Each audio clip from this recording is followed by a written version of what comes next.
Hello again. So back to the training plan for the bikepacking event. So we're using the Transpyrenees as an example.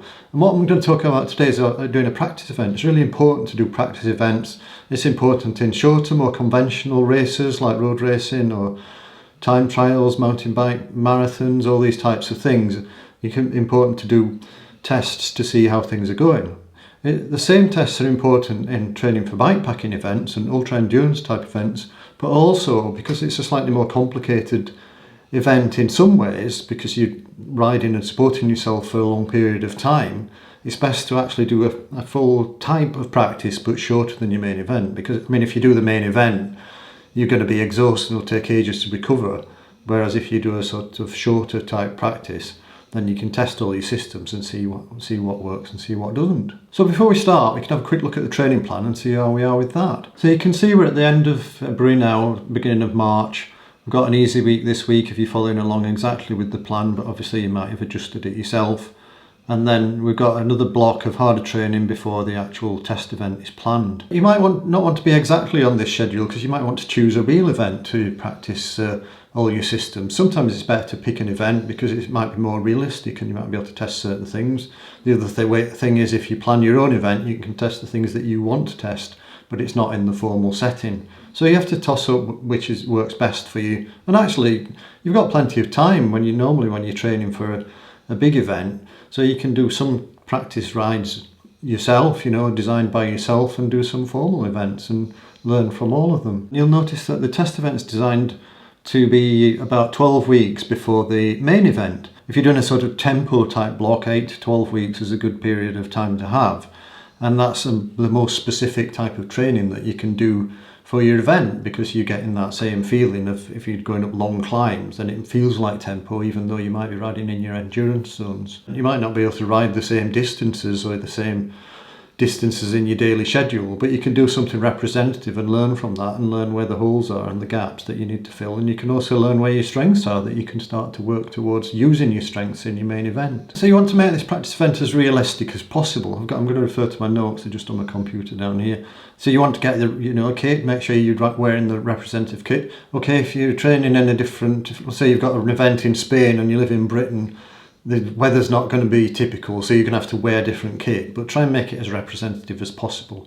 If you're going to stay out overnight, camp or bivvy, you might have to carry more stuff if you're in a colder environment than you would do in your main event, but that just makes it a little bit more difficult. It's not radically different, so just make it as similar as possible. If you're not testing your overnight kit, you could test that separately in your garden, for instance. You could try packing and unpacking in your garden and test the riding part separately, split the two up, and then you could stay in a bed and breakfast or a hotel and try and make that as representative as possible. Because in a longer event, maybe not in the Transpyrenees, but in a longer event, you might be staying in bed and breakfasts or hotels to just get everything washed and charge up your equipment and things like that. So just think about how you can modify things a little bit if the environment that you are going to have to do your practice event in is different to the event that you're actually going to do as your main event. Think about resupply points. How are you going to use resupply? So for instance, Lidl, if you're going to use Lidl, if you're riding an event in the continent, like here in the Pyrenees, the Transpyrenees, you might be able to use Lidls, and Lidls have got a similar layout in most of Europe, so you could learn what the layout is in Lidl in the UK, and hopefully it'll be the same here in France. If it's not, then you'll quickly learn it. I mean, if you come over a few days early, then you'll be able to learn. But obviously, the one thing about Lidl, if it's a popular time of year, like the Transpyrenees in June, there might be big queues, so you might be better with smaller shops. In fact, anywhere in France, it always takes quite a long time to get through the checkout system. We talked about stopovers. Think about pacing. You might not be going as fast as you will in your event, because hopefully you'll be quite a lot fitter in a couple of months' time from your practice event, but you can go relatively as fast. So think about where your thresholds are, where's your aerobic threshold, where's your FTP, your anaerobic threshold, and ride to those thresholds, and then when you do your main event, you'll be riding faster, but it'll be physiologically, it'll be the same sort of cost.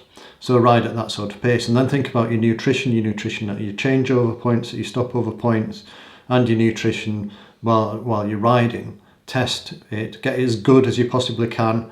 test it, and then you can see whether it needs changing or not, and hopefully it won't need changing, but maybe it will need changing. And then in your logistics, we talked about Lidl maybe being a good place to get to use for resupply. Obviously, you know, you might, if you're crossing the Pyrenees, it's quite rural, you're probably going to be tied to you know what you can get, but think about how quickly you can pack your bike. Think about whether your packing system is good for getting a few things from the shop, packing it onto your bike and getting going again. Because if you can eat while you're moving, then you're actually, you know, you're moving, and which is obviously covering more ground than it would be if you weren't moving. So think about how you packing strategy, so you can eat on the bike, pack things as quickly as possible, things that you need quickly to be accessible, and things that you don't need to be so quickly accessible, keep them, you know, at the bottom of your bags or something like that.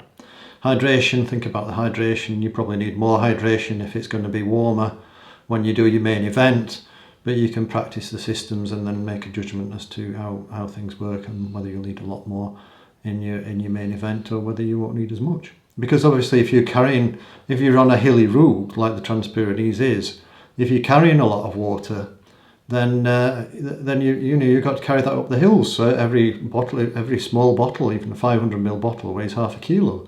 So 2 small bottles, a litre of water is a kilo.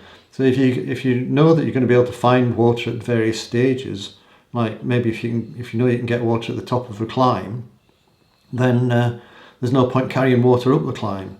You just need enough to get you to the top. Enough so you think about, well, how long is the climb? Is it going to be half an hour? How much do I need for half an hour? Maybe just 500ml, and then you can fill it up at the top, and you might save a bit of time and energy. But you need to test these things and see what works for you, because it's a really personal thing. So in conclusion, you're trying to make it as realistic as possible. You're making it, say, 10-12 weeks before your event. That gives you time to make some changes and also time for some taper. Analyse the results when you get back. Immediately make a few notes, or maybe even make some notes while you're on your trip. Make some changes according to your findings. Retest them. Make some more changes. See what's working, see what's not, consolidate the good things and change the bad things, and gradually you'll focus on the optimum situation for you, build your fitness optimally and your logistics optimally and your kit optimally, and you'll be there for a great time. So I hope this helps, and I'll see you in the next video. Bye.